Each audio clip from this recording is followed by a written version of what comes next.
కుమారుని ప్రత్యక్షం ప్రత్యక్షం ప్రత్యక్షం దైవ కుమారుని ప్రత్యక్షం యేసునామధారునిగా ప్రత్యక్షం ఇమ్మానుయేలుగా ప్రత్యక్షం యేసునామధారునిగా ప్రత్యక్షం ఇమ్మానుయేలుగా ప్రత్యక్షం ఆశ్చర్యకరుడా స్తోత్రం ఆలోచనకర్త స్తోత్రం ఆశ్చర్యకరుడా స్తోత్రం ఆలోచనకర్త స్తోత్రం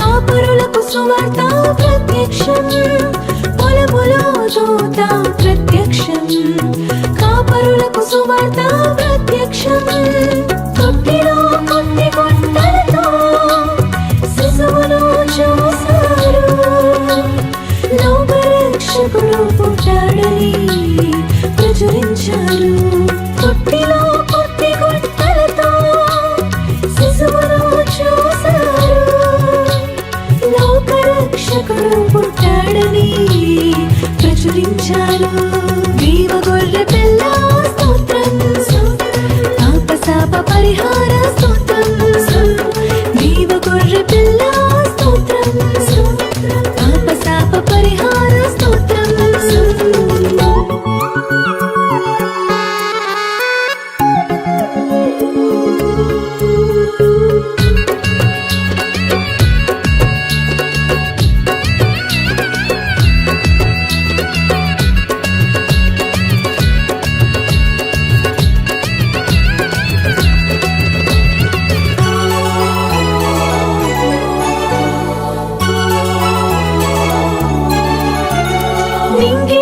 నక్షత్రం ప్రత్యక్షం తూర్పు జ్ఞానులకది ప్రత్యక్షం నింగిలో నక్షత్రం ప్రత్యక్షం తూర్పు జ్ఞానులకది ప్రత్యక్షం బెత్లెహేములో యేసుని భక్తితో దర్శించారు బంగారు సాంబ్రాణి బోళముతో ఆరాధించారు బెత్లెహేములో యేసుని భక్తితో దర్శించారు బంగారు సామ్రాణి బోళముతో ఆరాధించారు రాజులకు రాజా స్తోత్రం పరిశుద్ధుడు నీకే స్తోత్రం రాజులకు రాజా స్తోత్రం పరిశుద్ధుడు నీకే స్తోత్రం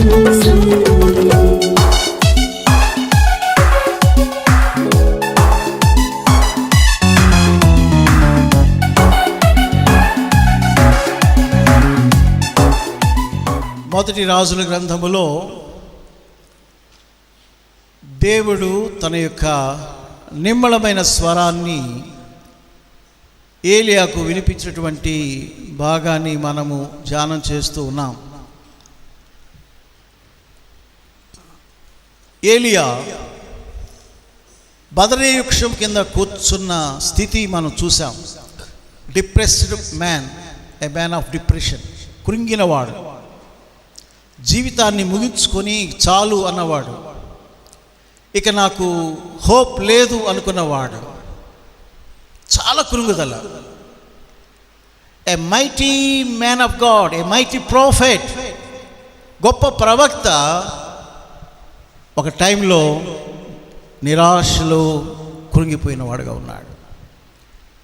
దేవుడు మంచివాడు, కృంగిన వారిని పైకి పడిపోవారిని ఉద్ధరించువాడు. ఏలియా నన్ను తీసుకో అని ప్రార్థన చేసిన వెంటనే దేవుడు ఆమె చెప్పలే, నీతో ఇంకా పని ఉందయ్యా నాకు, దా అని పిలిచి ఎక్కడికి తీసుకుపోయాడు? హోరేబు పర్వతము పైకి తీసుకుపోయాడు. That is the presence of God. అక్కడ నిలబెట్టి తన నిమ్మడమైన స్వరాన్ని వినిపించాడు. సో మనకు కూడా దేవుని స్వరమును వినేటటువంటి చెవులు మనం కలిగి ఉండాలి. ఇది చాలా అవసరం. కొన్ని చెవులు చూసాం, ఎందుకంటే స్వరం వినాలంటే చెవులు కావాలి కదా. భౌతికమైనటువంటి శరీరం చెవులు గురించి దేవుడు మాట్లాడలేదు, నేను మాట్లాడాను. చెవిగలవాడు వినుగాక అనేది దేవుని వాక్యం చెప్పే సందేశం. నీకు చెవులున్నాయా? ఆత్మసం చెవులుంటే దేవుని స్వరాన్ని వింటాం. ఇది చాలా ప్రాముఖ్యమైన అనుభవం. మనం ఇంకా దేవుని స్వరం ఎలా వినాలి అనేటటువంటి అంశంలోకి రాలేదు. కానీ దేవుని స్వరం వినుటకు మన చెవులు ఎలా ఉండాలి అనే దాన్ని మనం చూస్తున్నాం. అనేక మంది దురద చెవులు కలిగిన వారు ఉన్నారు. ఆ దురద చెవులకు అనుభవానికి మనం విడుదల పొందాలని నాకు చేపట్టాం. సున్నతి లేని చెవులు, ఏ చెవులవి? అది తీసివేయాలి. రక్షించబడ్డావు కానీ చెవులకు ఇంకా సున్నతి కాలేదు. పనికిమాలినటువంటి స్థితి చెవులోంచి తొలగించుకోవాలి. తర్వాత ఏం చూసాము అంటే అభిషేకం పొందినటువంటి చెవులు కావాలి. రక్త ప్రోక్షణంతో చేసినటువంటి చెవులు కావాలి. ఆ చెవులు సరిగ్గా ఉంటే, దేవుని స్వరం వింటే, అప్పుడు నీ చేతులు కూడా చక్కగా పనిచేస్తాయి. నీ చెవులు దేవుని స్వరం చక్కగా వినగలిగితే నీ పాదములు కూడా చక్కగా నడుస్తాయి. ఈ చెవులు ఎప్పుడైతే దేవుని స్వరం వినడానికి సిద్ధపరచుకోకుండా బ్రతుకుతావో నీ చేతులకు పని ఉండదు. ఏ పని?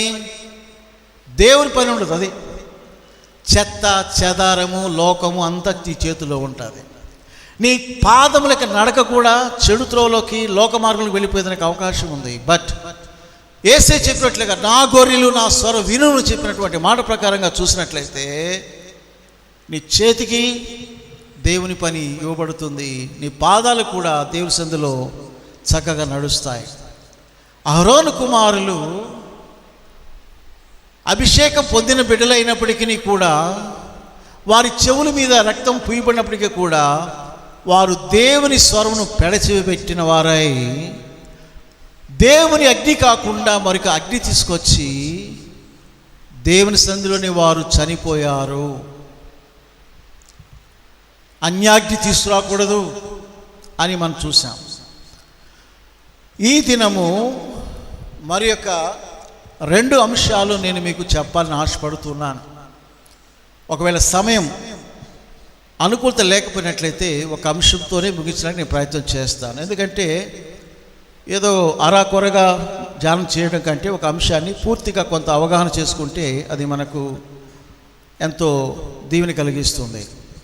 ఈ దినము మనం చదివే లేఖన భాగము ఒక 2 భాగాలు చదువుకుందాం. నిర్గమకాండము 21వ అధ్యాయం. నిర్గమకాండము 21వ అధ్యాయం.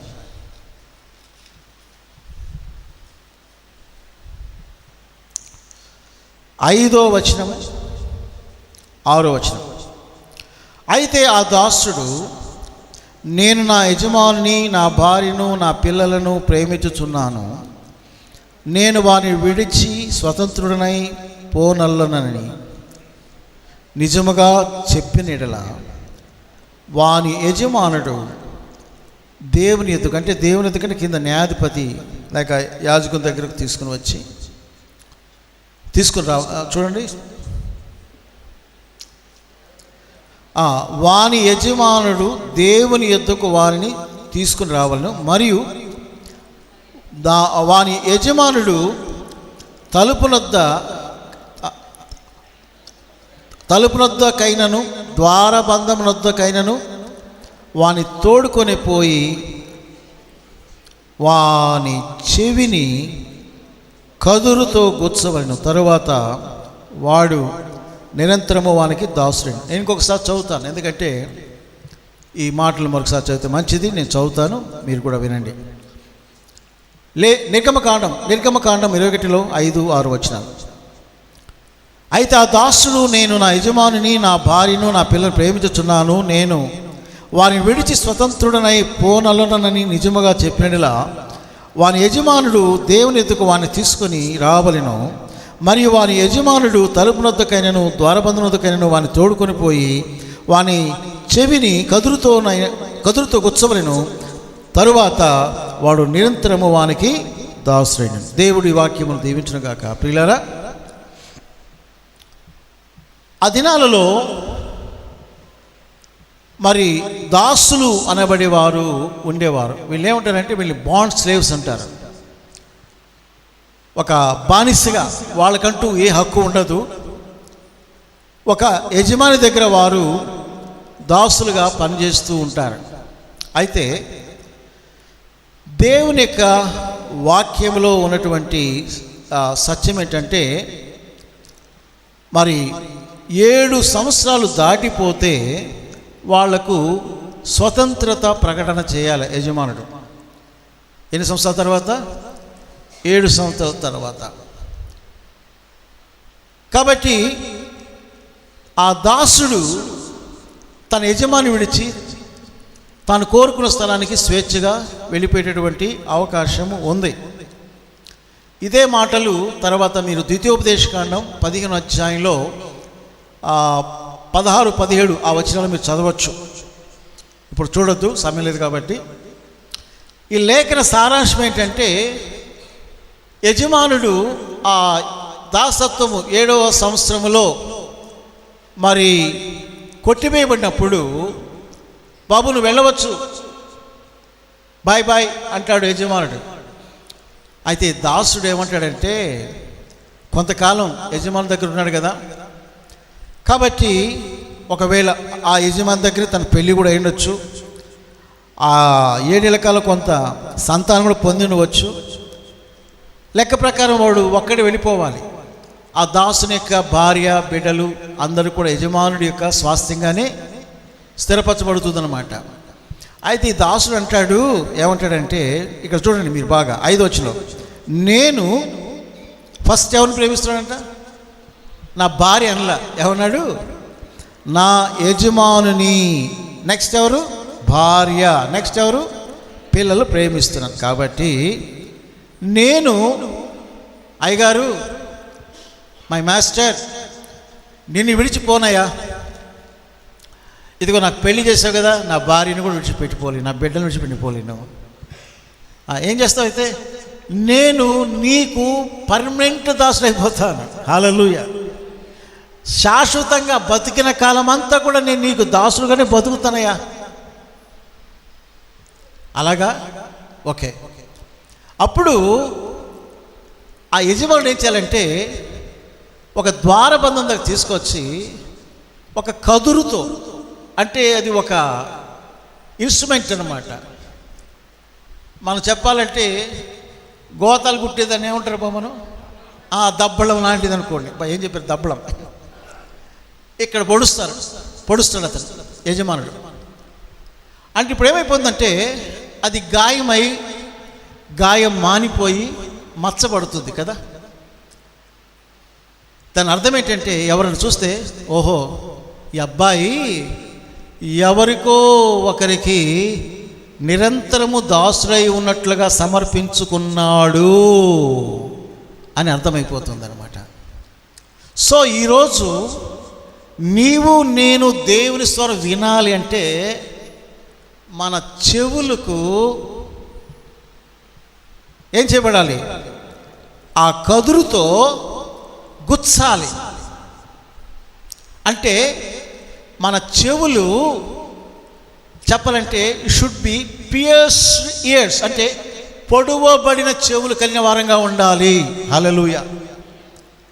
నీ చెవి మీద ఈ కదురు గాయం ఏమైనా ఉందా సహోదరుడా, బ్రదర్, అక్క, చెల్లి, ఎవరు బిడ్డలారా? నీ ఆత్మ సంబంధ చెవుల మీద ఈ కదురు గుచ్చబడినట్లుగా నువ్వు చెప్పగలవా? చెప్పగలిగి ఉండాలి. దీని అర్థం ఏంటంటే మన ఆత్మీయ జీవితాలు నిరంతరం ప్రభు యేసుకే దాసులమైపోవాలి. హల్లెలూయా. ఒక మాట చెప్పంటారా? యేసు ప్రభు ఈ లోకానికి వచ్చినప్పుడు, ఇది క్రిస్మస్ దినాలు కదా, దేవుని కుమారుడయ్యుండి, దేవుని స్వరూపమయ్యుండి, దేవునితో సమానంగా ఉండుట విడిచిపెట్టకూడని భాగ్యమని ఎంచుకొనక ఏ స్వరూపం ధరించుకున్నాడు ఆయన? ఫిలిప్పీ 2 ప్రకారంగా దాసుని స్వరూపమును ధరించుకొని మనుషుల పోలికలో జన్మించినటువంటి యేసయ్య మన యేసయ్య. హల్లెలూయా. యేసు ప్రభు రాజాది రాజు, ప్రభులు ప్రభు, సృష్టికర్త. కానీ ఆయన తండ్రి చిత్తము నెరవేర్చుటకు ఏమైపోయాడు? దాసుడైపోయాడు. నీ కోసం, నా కోసం. అయితే ఆయన చెవికి పొడవబడిందా? చెవి కాదు, మన కోసం ఆయన దేహమంతా పొడవబడింది. హల్లెలూయా. దేహమంతా గుచ్చబడింది, బల్యంతో పొడవబడింది. కొరడాలు కొట్టబడినప్పుడు ఆ కొక్కిములు ఆయన దేహమంతా గుచ్చబడ్డాయి. దేహమంతా గాయాలతో నలిగిపోయింది. ఎందుకది? ఒక దాసునిగా తండ్రి చిత్తమునకు తన్ను తాను అప్పగించుకొనెను. తన ప్రాణమును కూడా లెక్క చేయక ప్రాణమును నీ కొరకు, నా కొరకు ధారపోసెను. What a great love it is. ఎంత గొప్ప ప్రేమ! ప్రేమ, ఈ ప్రేమ నీ హృదయాన్ని కదిలిస్తే నీ హృదయం ఆయనకి ఇవ్వకుండా ఉండగలవా? ఒక దినం పాపపు జీవితంలో నా జీవితాన్ని యేసయ్య ప్రేమ నన్ను కదిలించింది. ఆయనకి నేను దాసునైపోయాను. యేసయ్య గన్స్ తీసుకొని, కత్తులు తీసుకొని యుద్ధం చేయడం లేదు, ప్రేమతో జయిస్తున్నాడు. ఒక్కొక్క హృదయాన్ని ప్రేమతో జయిస్తున్నాడు. ఆ ప్రేమకు అనేక మంది దాసులైపోయారు. ప్రియా దేవుని బిడ్డలారా, నువ్వు క్రీస్తుకు దాసుడువా, లేక పాపములకు ఇంకా దాసుడుగా, దాసురాలుగా బతుకుతున్నావా? పాపము చేయు ప్రతివాడు నువ్వు పాపములకు ఏమైనాడు? దాసుడు. హౌస్ ఆఫ్ ప్రేయర్కి ఎంతకాలం చూస్తున్నావు? ఆన్లైన్లో ఎంతకాలం వాక్యం వింటున్నావు? బాబు, అమ్మ, నీ పాపాలు క్షమించబడ్డాయా? పాపపు కట్లు తెంపబడ్డాయా? ఇక్కడ మనం చూస్తున్నాము, ఒక సమయములో దాసులకు స్వతంత్రత వస్తుంది, విశ్రాంతికి దొరుకుతుంది.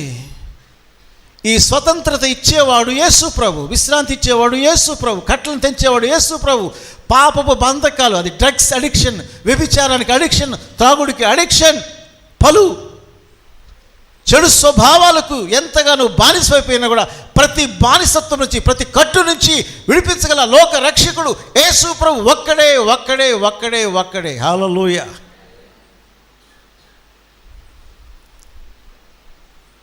యేసు ప్రభు ఇలా చెప్పాడు, కుమారుడే మిమ్మల్ని స్వతంత్రులుగా చేస్తాడు. ఇంకెవరి ద్వారా కాదు. అది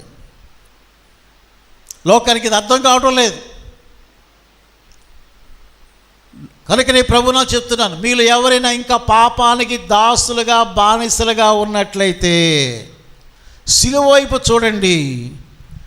నీ కొరకై తండ్రి చిత్తానికి అప్పగించుకొని, పొడవబడి, గాయాలు పొంది, రక్తం కాచి, ప్రాణం పెట్టి, సమాచేపడి, తిరిగి లేచినటువంటి పునరుద్ధానుడు, సజీవుడైనటువంటి యేసు క్రీస్తును మీ యొక్క హృదయంలోనికి చేర్చుకొనండి. ఎంత ఘోర పాపులైనా క్షమించేవాడు మన ప్రభు. నీ పాపం చాలా మితిమీరిపోయిందయ్యా, నేను క్షమించలేను అనడు ప్రభు. ఎంతటి ఘోర పాపాత్ములైనా రక్షించి క్షమించేవాడు యేసయ్య. ఇంతకు మించి నీకు ఇంకా వేరే ఆశ్రయం లేదు.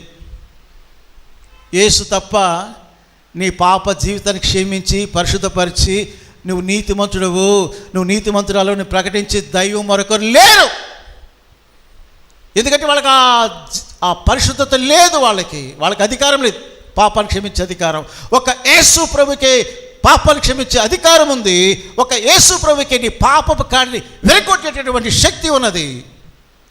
ఐగుప్తు దాసత్వం నుంచి ఇశ్రాయేలు ఎలా దేవుడు విడిపించాడో పస్కా గొర్రెపిల్ల రక్తం ద్వారా, ఈనాడు లోక పాపను మోసుకుని పోయిన దేవుని గొర్రెపిల్ల యేసు క్రీస్తు ద్వారా, యేసు రక్తం ద్వారా ప్రతి మానవునికి విడుదలిచ్చేటటువంటి దేవుడు మన దేవుడు. అయితే నువ్వు రావాలి, విశ్వసించాలి, నమ్మాలి. కాబట్టి ఇక్కడ మనం జ్ఞాపకం చేసుకుంటున్నాము, ఇంకా పాపానికి దాసునిగా ఉంటే ఈరోజైనా ఎందుకంటే ఈరోజు దేవునికి ఇచ్చాడు కాబట్టి, రేపో తెలియదు, రేపు ఎవరు ఉంటారో ఎవరు పోతారో ఎవరికి తెలియదు. Be careful. ఇదే అనుకూల సమయం. ఇప్పటికే ఎన్నోసార్లు నీకు దేవుడు వార్నింగ్స్ ఇచ్చాడు, అవకాశాలు ఇచ్చాడు, మాట్లాడుతూ వచ్చాడు, వినలేదు. ఈరోజైనా ప్రభు హృదయం ఇవ్వండి. సరే, రక్షించబడిన మనము ఎవరికి దాసులమై ఉండాలి? మనం ప్రభుకు దాసులమై ఉండాలి.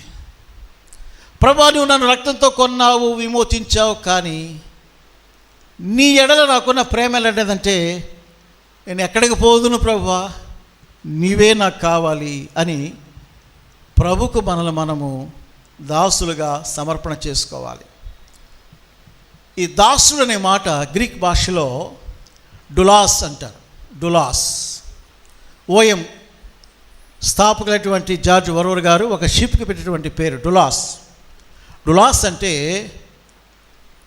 అది సర్వెంట్ అనేది కాదు. ఇక్కడ సర్వెంట్కి దాసునికి తేడా ఉంది కదా. సర్వెంట్ అంటే వాడు జీతానికి పనిచేస్తాడు, వాడు వెళ్ళిపోవాలంటే వెళ్ళిపోవచ్చు. కానీ దాసుడు అంటే తను తాను అమ్ముకున్నవాడు. అయ్యా యజమానుడా, ఇదిగో వెలపెట్టి నన్ను కొంటున్నావు కదా, నా జీవితమంతా నీకే అర్పణం అని చెప్పినటువంటి అనుభవం అది. అందుకు కొంచెం పాట పాడదామా? అందరూ కలిసి పాడండి. ఇదిగో దేవా నా జీవితం, ఆపాదమస్తకం నీకంకితం. అందరూ పాడండి. ఇదిగో దేవా నా జీవితం, ఆపాదమస్తకం నీకంకితం. శరణం నీ చరణం, శరణం నీ చరణం, శరణం నీ చరణం, శరణం నీ చరణం. ఇదిగో దేవా నా జీవితం, ఆపాదమస్తకం నీకంకితం. ఇదిగో దేవా నా జీవితం, ఆపాదమస్తకం నీకంకితం. అది totally I am surrendering to you. You are my master Jesus.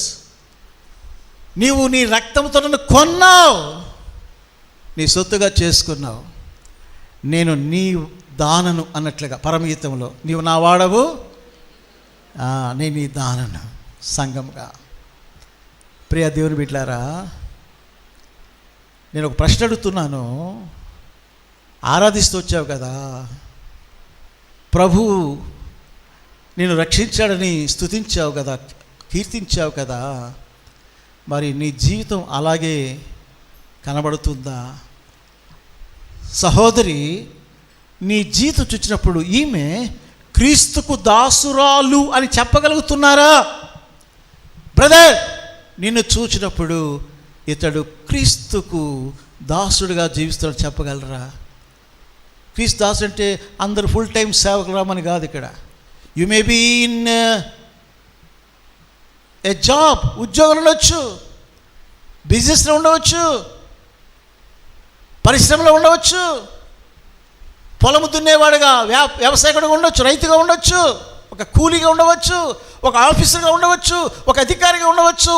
ఎవరైనా సరే నీ జీవిత విధానం ద్వారా ఈ వ్యక్తి యేసయ్య అనే యజమానునికి, దేవునికి దాసుడు దాసురాలు చెప్పగలిగినటువంటి స్థితి ఈరోజు మనకు కనబడుతుందా?